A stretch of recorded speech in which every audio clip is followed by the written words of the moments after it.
জয় মা, নমস্কার। আজকে চলে এলাম বাজার রোড মায়ের মন্দিরে পূজা দেওয়ার জন্য। তো এখন বাজে প্রায় 1:30, আর একটু পরে পূজা শুরু হবে।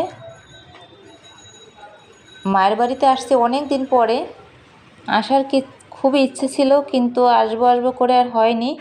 এবার অনেক দিন পর আসলাম। মাঝে মাঝে অবশ্য আমি আসি মায়ের এখানে, আসলে মনটা খুব ভালো হয়ে যায় মাকে দেখার পরে। এই হচ্ছে মা। মা কিন্তু অনেক সুন্দর, আর এখানে এত ভালো লাগে, একটা আলাদাই একটা শান্তি। এখানে মোমবাতি ধরানো হয়, আবার এপাশে আছে আগরবাতি। এখানে মায়ের জন্য মালাও কিনতে পাওয়া যায়, আর ফুল বেলপাতাও তাও আছে। সামনের একটা দোকানে থেকে কিছু প্রসাদ নিলাম। এখানে 2টে দোকান আছে, অবশ্যই সন্দেশ আর হচ্ছে এখানে মার এই যে লাড্ডু আছে, লাড্ডুটা বেশি ভালো হয়। তো প্রসাদ নেওয়ার পরে পূজা শুরু হয়ে গেল। আর ছোট ছোট সুন্দর হাতে অঞ্জলি নিচ্ছে। এই যে একদম চুপচাপ বসা আছে আমার কোলে, আর সে সুন্দর করে মায়ের এই যে অঞ্জলি দিচ্ছে। সে পূজা শেষ, শান্তি জল তারপর প্রসাদ দেওয়া হলো। এপাশে আবার যেহেতু সামনে পুজো, দুর্গা পূজা, প্রতিমা কাজ চলতেছে।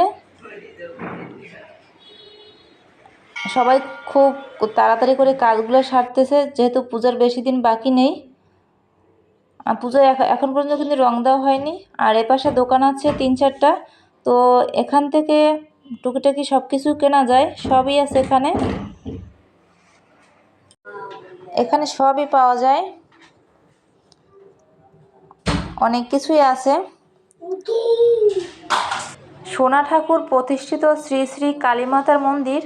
আর এখানে প্রত্যেক অমাবস্যায় এখানে পূজা হয়, তার একটা ব্যানার আছে।